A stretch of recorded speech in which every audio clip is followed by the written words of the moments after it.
හරි දේපති අපි එහෙනම් අද දවසේ 10 එක පත්‍රය තමයි සාකච්ඡා කරන්නේ. එතකොට සම්බන්ධතාවයේ අඩුවෙන් පෙන්වන රූප යුගලයේ අයත් කොටුව තෝරන්න කියලා තමයි මුලින් අපිට කියන්නේ. කන්නාඩි දෙකකුයි රබානකුයි. ආප්පයි පානුයි. ඊට පස්සේ උදැල්ලයි මුල්ලුවයි. තුන්වෙනි එක කොහොමද ගොවි උපකරණ. ගොවිතැන් කටයුතුවේදී පස බුරුල් කරගන්න නේද උදුළු ගන්න මේක පස බුරුල් කරගන්න මේක උදුළු ගන්නවනේ. මේ දෙක උපකරණයක් ඉන්න සම්බන්ධයක් තියෙනවා.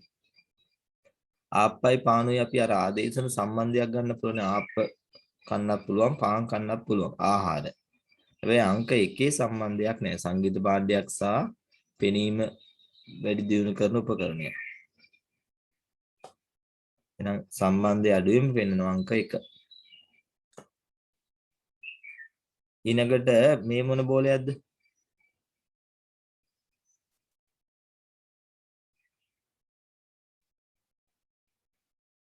පාපන්දුවක් නේ.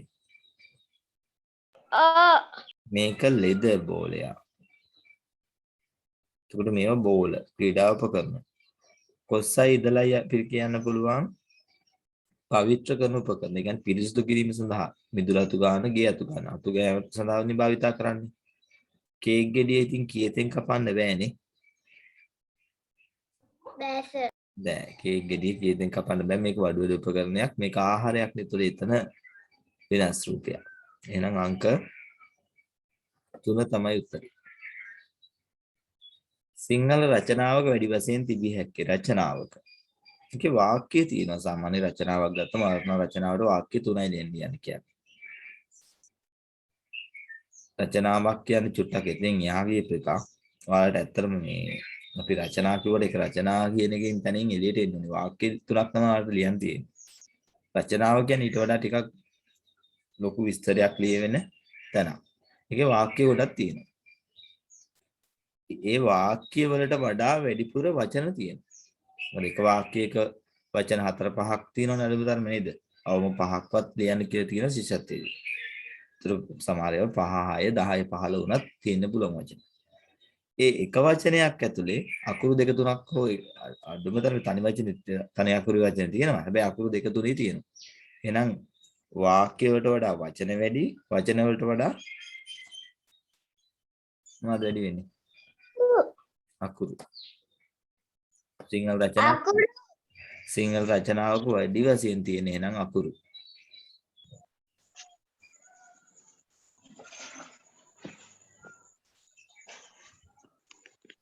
ඊළඟට වචනයක නිතරම ඇත්තේ ඉස්පිලිද පාපිලිද අකුරුද? දැන් මේ වචනයක කියලා බලන්නකෝ. මේකේ ඉස්පිලි පාපිලි මොකුත් නැහැනේ.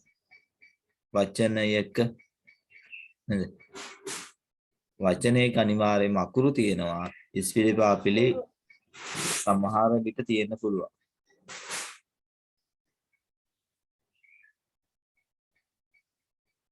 තියෙන්න පුළුවන් සමහර විට නැති වෙන්න පුළුවන් ඉතින්. ගැළපෙන වචනේ කමතත තලපප පහන නයන්නෙන් හැදෙන වචනය. නහය. තකය ය යහන නගර රජය.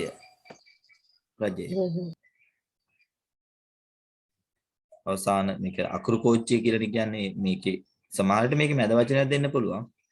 දැන් මෙතන මේ යහන වගේ දෙයක් අයින් කරොත් ඉතුරු බලන්න නම් මුල් එකේ අවසාන අකුරයි අවසාන එකේ මුල් අකුරයි දෙකම තියෙන වචන එහෙම ඒවා තියෙන්නත් පුළුවන්. මේ කරන්න easy.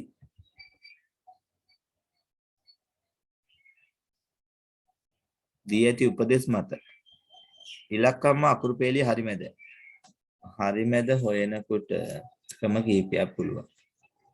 කෙනෙක්ට පුළුවන් මේ පැත්තෙන් එකක් මෙහෙම කපනකොට මේ පැත්තෙමුත් එකක් කපන්න.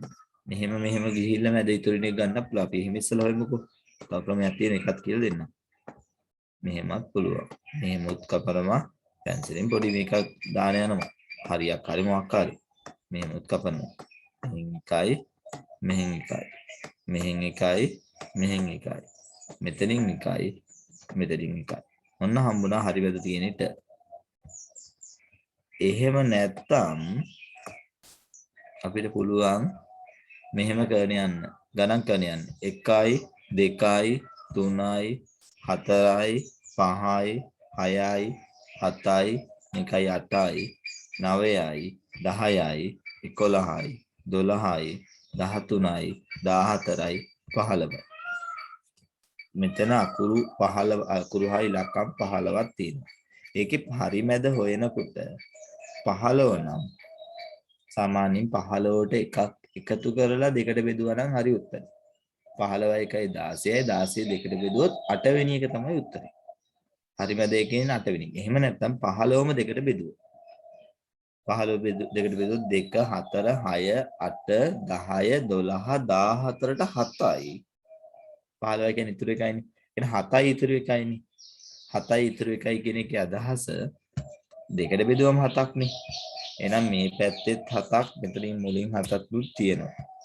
ඊට පස්සේ අගටත් 7කුත් තියෙනවා. මැද ඉතිරි එකක් නේ. එහෙනම් මේ මැද එකක් තියෙනවා. ඔන්න 15 හැදෙන විදිය. 7යි ඉතිරි එකයි කියන්නේ ගොඩවල් 7 දෙකක් වෙනම ඉතිරි එකයි. එහෙනම් මුලින් 7යි 8 වෙනි කෙනා නේද මැද කෙනා. 7යි ඒකට 8 වෙනි කෙනා තේරුවොත් මේ පැත්තෙත් 7යි. මේ පැත්තෙත් 7යි. එහෙනම් අපිට මොන හරි සංඛ්‍යාවක් දීලා ඒකේ හරි මැද හොයන්න කිව්වොත් මේ එක ඔත්තේ දිහාටද කියලා බලන්න වෙනවා. අර දෙකෙන් බෙදුවම එකක් ඉතුරු වෙන සංඛ්‍යානේ ඔත්තේ. දෙකෙන් බෙදුවම හරියටම බෙදෙන ඒවා ඉරට්ටේ. ඉරට්ටේ සංඛ්‍යාවක හරි මැද හොයන්න බෑ. දෙන්නෙක් ඉන්නවා ළමයි. හරි මැද කෙනෙක් නෑ. ළමයි 4 දෙනෙක් ඉන්නවා. හරි මැද ළමයෙක් හොයන්න බෑනේ. 4 දෙනෙක්ගෙන්. හරි මැද එහෙනම් දෙන්නෙක් ඉන්නවා. හරි මැද කෙනෙක් හොයන්න බෑ 4 දෙනෙක්ගෙන්. හැබැයි 5 දෙනෙක් හිටියොත් කී වෙනේද හරි මැද එන්නේ? 5 දෙනෙක්ගෙන් හරි මැද වෙන්නේ. කී වෙනියද? තුන්වෙනියා. තුන්වෙනියා.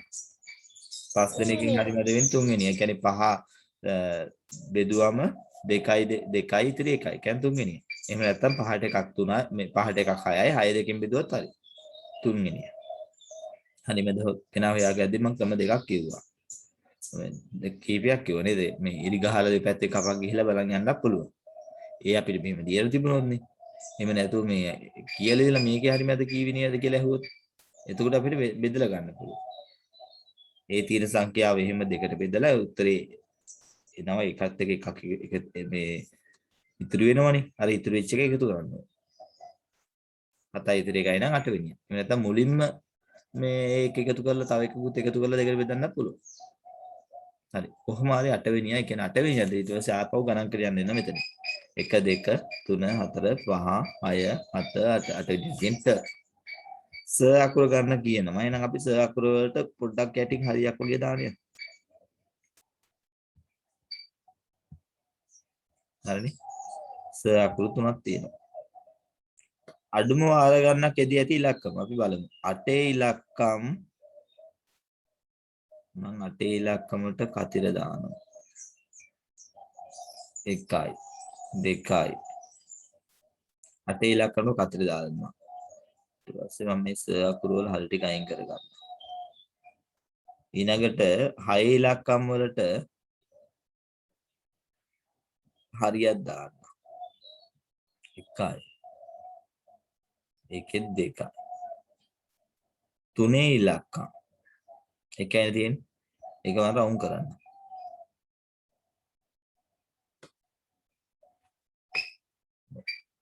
එහෙනම් අඩුම වාර ගන්නක් විතර තියෙන්නේ මෙන්න මේ 3 ඉලක්කම්. මොන හරි ක්‍රමයක් පාවිච්චි කරන්න තමයි තියෙන්නේ.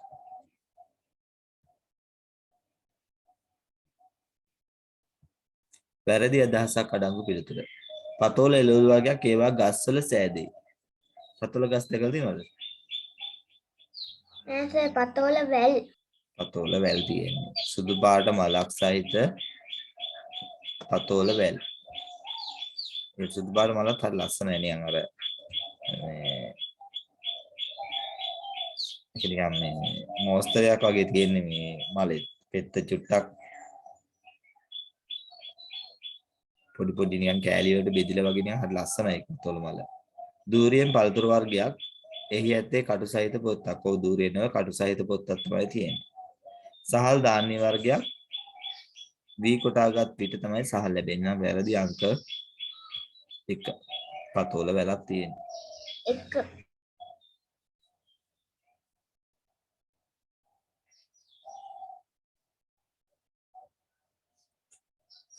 කලවැද්දා සිව්පාවෙක් ඌ කුඩා කල කිරිබී වැඩේ. ඔයාලා අහලා තියෙනවද දන්නේ මේ ලංකාවට ආවෙනික සත්තු කියනවනේ. ආවෙනික සත්තු කියන්නේ ලංකාවේ විතරක් ඉන්න සත්තු. එක එක රටවලට ආවෙනික සත්තු ඉන්නවා. ආවේනික කියනවා, ඒකදේශික කියනවා. ඒතර ඒ රටට විතරක් රටේ විතරක් ඉන්න. කලවැද්ද කියන්නේ ලංකාවට ආවේනික චීරපායි සතෙක් කියලා තමයි කියන්නේ. ඒ චීරපායි කියලා කියන්නේ කිරිබී වැඩෙන. කුඩා කාලේ කිරිබීල වැඩෙන.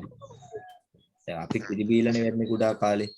නේද? එහෙනම් මිනිසාත් කියන්නේ චීරපායි සතෙක් තමයි.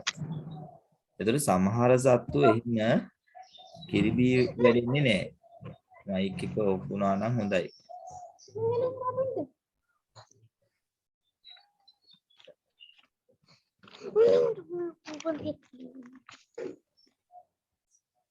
අමතක කරන්නේ නැතුව මයික් එක ඔෆ් කරන්න.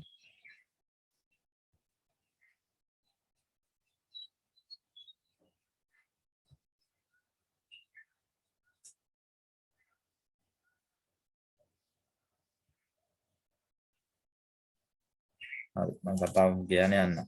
සමහර සත්තු කුඩා කාලේ කිරිබී වැඩෙනවා. හැබැයි සමහර සත්තු එහෙම කිරිබී වැඩෙන්නේ නැහැ. දැන් කුරුල්ලෝ බහුතර කුරුල්ලෝ එහෙම තමයි. ඒ කියන්නේ කුරුළු පැටවුට පොඩි කාලේ උන් එහෙම බිත්තර වලින් බිහි වෙන්නේ. ඒ බිත්තර වලින් බිහි වුණාම උන් කිරිබොන්නේ නැහැ. බිත්තරෙන් එළියට ආවට පස්සේ කුකුළු පැටියෙක් කිරි ගන්නකො.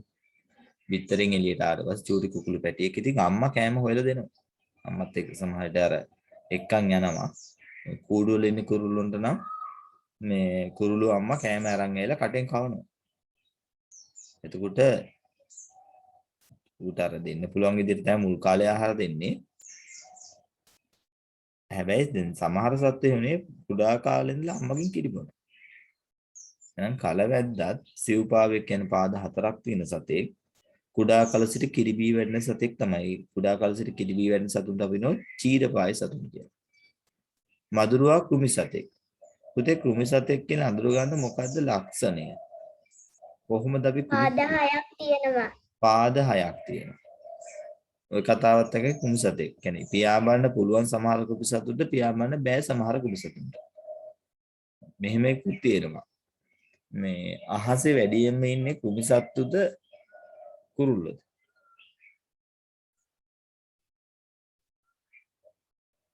කුරුල්ලෝ. නෑ පුතේ කුමි සත්තු ඉන්නේ. ඒත් දන්නවද? අපි අපේ ඉඩමේ සීමාව ගන්නකො. අපේ ගෙදර වත්තේ සීමාව. ඔය සීමාව ඇතුලේ කුරුල්ලෝ කීයක් ඇද්ද?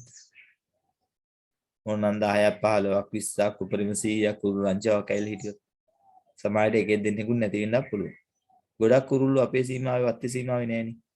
ඒ අපේ වත්තේ සීමාවේ කුමි සත්තු ගුවම් මදුරුවෝ ඉන්නවා. පළඟැටියෝ ඉන්නවා. නේද? කුරුමිනියෝ ඉන්නවා.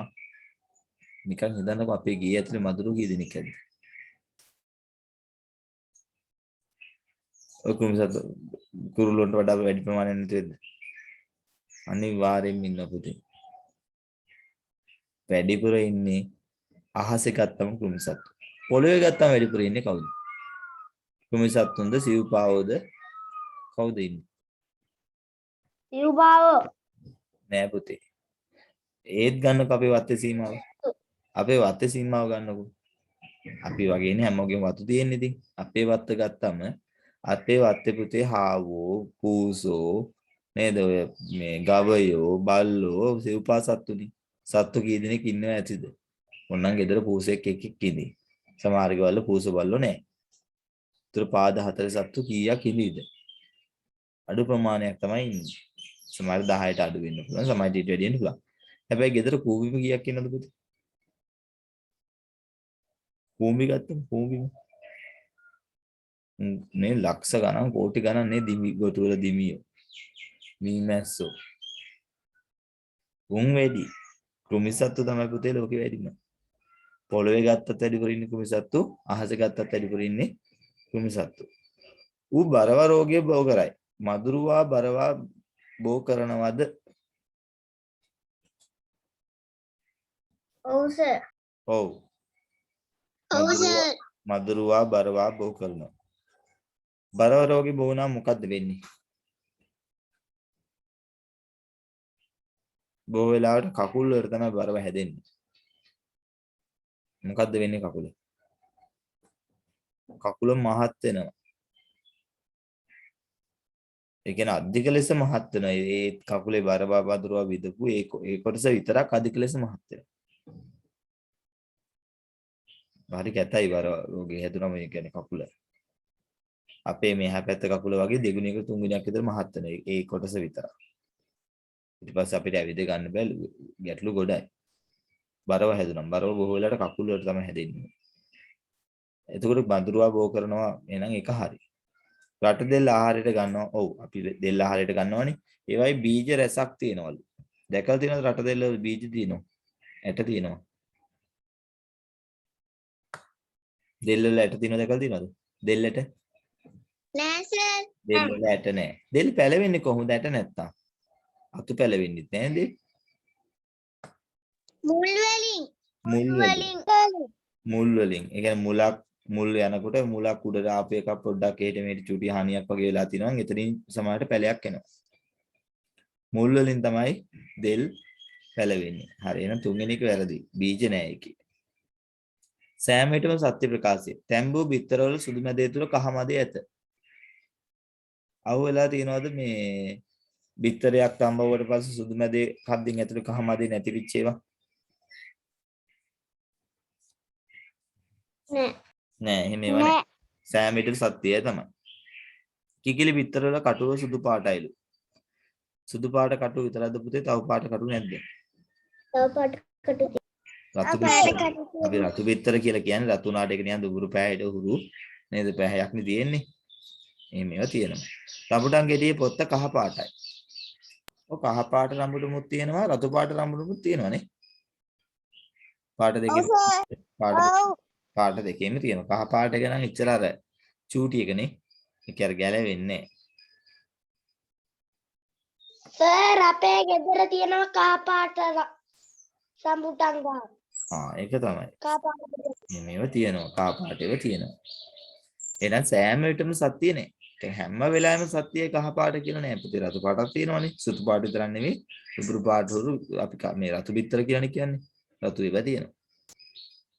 එහෙනම් අංක 1 සෑම විටම සත්‍යයි.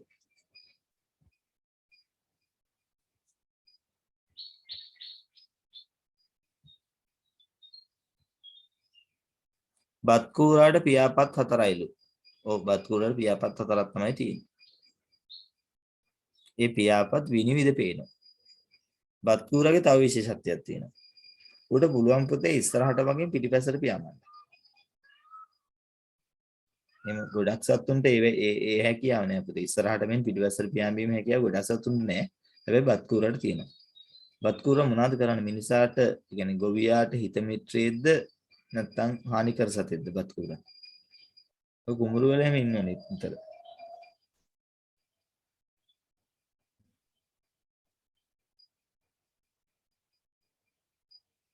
ආනන්ද බත් කූරා හානි කරයිද නැත්නම් හිත කරයිද කියලා?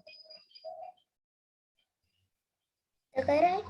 හිත කරයි පුතේ. බත් කූරා කරන්නේ ගොයම් වල හැම ඔය ගොයම් වලට එනවනේ පුතේ කුණුසත්තු.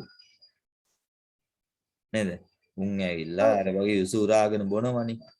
එහෙනම් සත්තු කොච්චර ඉන්නවද නේද කුඹුරක් ගත්තම. ඒ සත්තුන්ව අල්ලගෙන ආහාරයට ගන්න එක තමයි බත් කූරා කරන්නේ. දැන් බත් කූරා ගොවියාගේ හිත මිත්‍රෙක්. බත් කූරෝ විශේෂයෙන් කුඹුර වල දකින්න පුළුවන් නැත්නම් අපේ ගෙවල් වලත් බත් කූරෝ ඉතින් ඔය එනවා යනවා. පියාපත් විනිවිදයි ඒ වගේම පිටිපැසට පියාඹීමේ හැකියාවකුත් බත් කූරාට තියෙනවා. වලන් සාදන්නේ මැටි වලින්. බොහෝ විට මැටි වලින්. හැබැයි පුතේ ඇලුමිනියම් බලනොත් තියෙනවා. නේද? ඇලුමිනියම් වලින් හදපු වගේ දා තියෙනවානේ. එහෙනම් ඒක වැරදි. සියලුම කුරුල්ලෝ පියාසර කරති. ඒකත් වැරදි.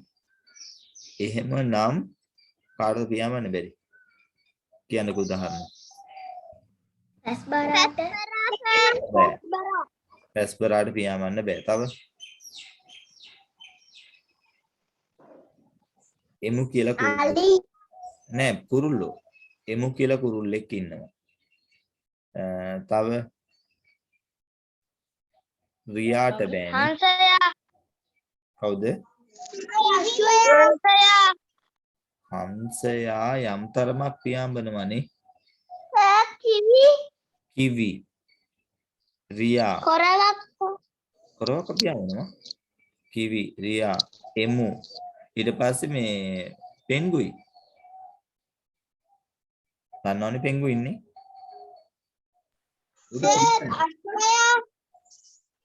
අපි කියන්නේ පියාසර කරන නොහැකි කුරුල්ලෝ.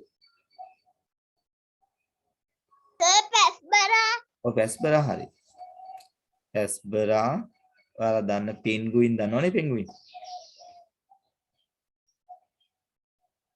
උඩ පීනන්න නම් පුළුවන් හොඳට. අල්සර් කීප දෙනෙක් ඉන්නවා පුතේ. රියා කිවි එමු පැස්බරා ඔය වගේ කුරුල්ලෝ කීප දෙනෙක් ඉන්නවා. උන්ට පියාඹන්න බෑ. එහෙනම් සියලුම කුරුල්ලෝ පියාසර කරද කියලා කියන්න බෑ. හරි. එහෙනම් අංක 1 තමයි නිවැරදි. සෑම විටම සත්‍යයයි බත් කුරුල්ලට පියාපාට 4ක් තියෙනවා.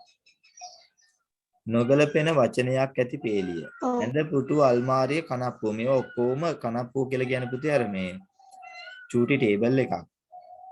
නිකන් සමහරට කොටු හැඩයට සමහරට රවුම් හැඩයට වෙන්නත් පුළුවන්. මේ පොඩි ටේබල් එකක්. මේ පොඩි එකක්. ඔයාලට කොටු හැඩයට තියෙනවා. එතකොට මේකේ යටට කකුලක් ගහලා අර ආයේ කකුල් 3ක් කොහෙද තියෙනවනේ මෙහෙම. මේ උඩලෑල්ල මේ වෙන්නන්නේ මෙහෙම කකුලක් ගහලා කකුල් 3කින් වගේ තියෙන එකක් තියෙන්නේ අර චූටි එකක් මේක දුරකථන වගේ තියන් තමයි ඉස්සර පාවිච්චි කරපුවා බොහෝ වෙලාවට මේක පැරණි ගෙවල් වල තියෙන්නේ. මේ විදිහ එකක් මේ කනප්පුව කියලා කියන්නේ. ඒකත් මේ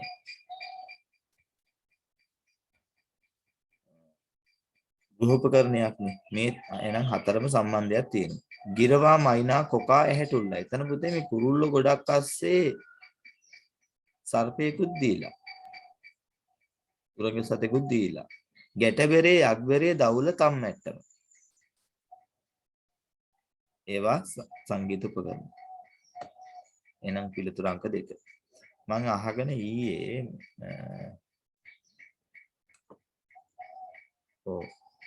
මේ හැමදාම යනවත් දන්නේ නැහැ. ඒක ජාතික රූපවාහිනිය හරි කොහේ මකේ හරි තමයි. හවස 4ට මොකක් හරි වැඩසටහනක් යනවාද? බලනවාද? ඊයේ සංගීත වාද්‍ය ටික පැහැදිලි කරනවා මම අහගෙන. ගැටබෙරේ කියන්නේ උඩ රට මගුල් බෙරේ කිව්වා. යක් බෙරේ කියන්නේ පහත රට මගුල් බෙරේ කිව්වා. දවුල කිව්වේ සබරගමු සම්ප්‍රදායට අනුව ඒ ගැට්ටියගේ මේ මගුල් බෙරේ කිව්වා. බෙර ගැන ඊ අර මේ පොඩි පැහැදිලි කිරීමක් කියන්නේ 4 5 ළමයිට යන්නේ. හැබැයි 3 ළමයිටත් ගැලපෙන පුළුවන් නම් පොඩ්ඩක් බලන්න. මට මතක විදියට හවස 4ට පටන් ගන්න. හැමදාම තියනවත් දන්නේ නැහැ. ජාතික රූපවාහිනිය තමයි මතකයි. නෑ මිහිර හරි ඔය මොකක් හරි වැඩසටහනක් යනවා. සර් හැමදාම නෑ අඟහරුවාද විතරයි. එහෙමද? ඊයේ තිබුණා. අඟහරුවාද විතරයි. එහෙනම් අඟහරුවාද පොඩ්ඩක් නවරදවා එක බලන්න. වටිනවා. ඒ කියන්නේ දැන් අපි ප්‍රශ්නපත් අපි කතා කරන්න ගත්තා මේ ඒක රූපවාහිනිය වැඩසටහනක් නේ. ඒතර යාලා කරන්නේ පොඩි කොටසක් අරගෙන ඒක වඩා හොඳට පැහැදිලි වෙන ආකාරයේ රූපකථන එක්ක උපකරණ කට්ටි සංගීතය ඒ කියන්නේ පහසුකම් එක්ක උගන්වනවා. මේ චූටි කොටසක් නේ. ඒ කොටස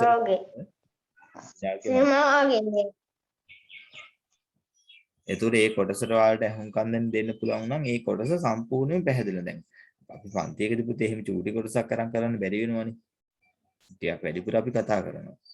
චූටි කොටසක් විතරක් කරන් කතා කරොත් අපිට කාලෙ මදි. දැන් අතරදී යාලට එහෙම ගැටලුවක් නැහැ. සිලබස් එක එහෙම කියලා නැහෙනේ.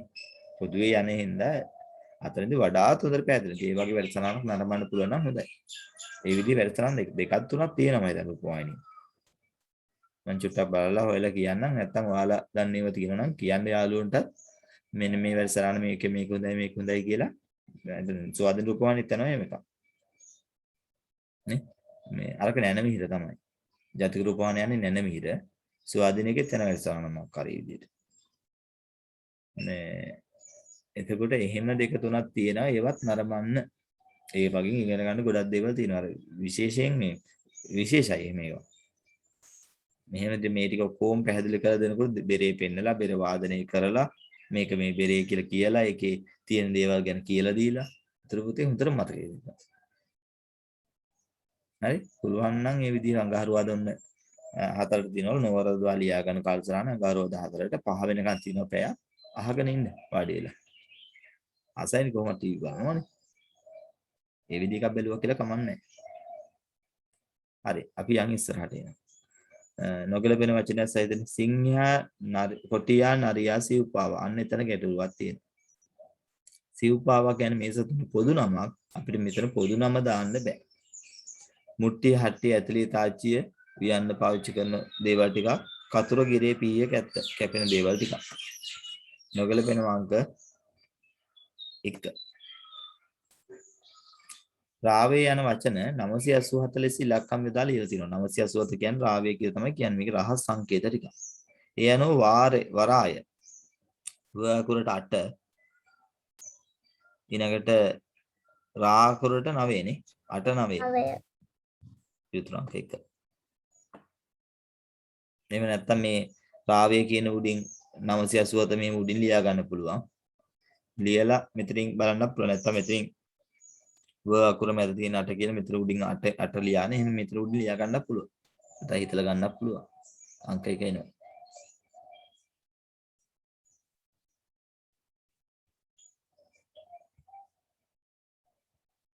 වාක්‍යයේ දී ඇති ක්‍රියාපදයේ වෙනුවට යෙදිය හැකි වචනය තෝරන්න.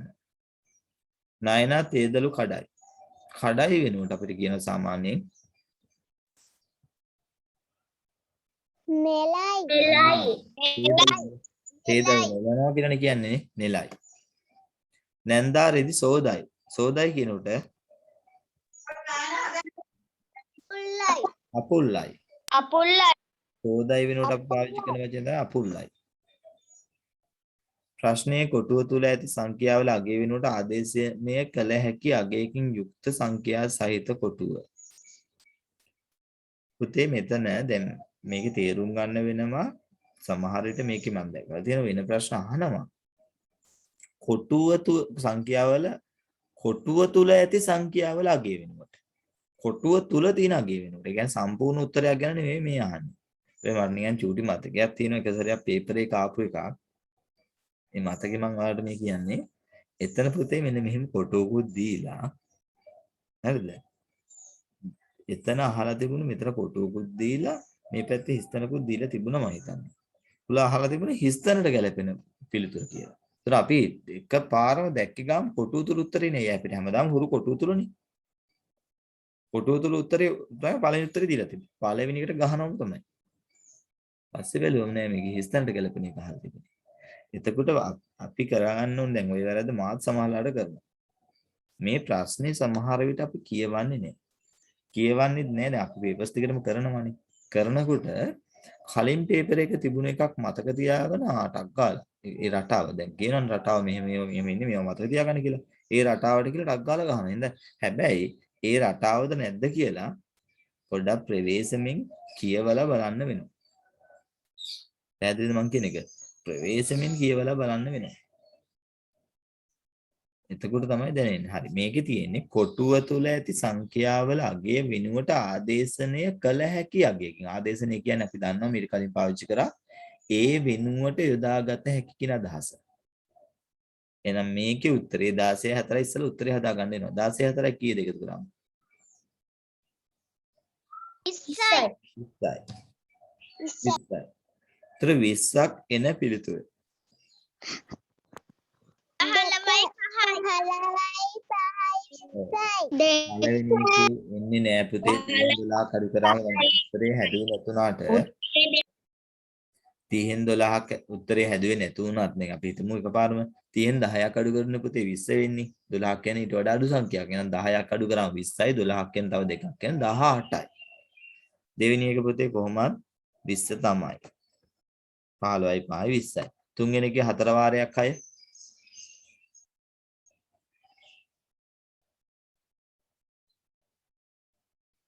4 වාරයක් 6 24යි.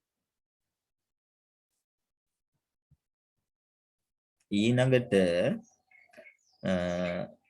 30ට 10ක් එකතු කරාම කීයද? 40යි. පළවෙනි එකේ නම් 20යි 25යි කියන්නේ පුතේ කොහොමත් අග 5 හින්දා උත්තරේ ගන්න බෑ. 20යි 25යි 45යි. හැබැයි දෙවෙනි එකේ 50න් 10ක් අඩු කරොත් 40ක් එනවා. දෙවෙනි එකේ 50න් 10ක් අඩු කරා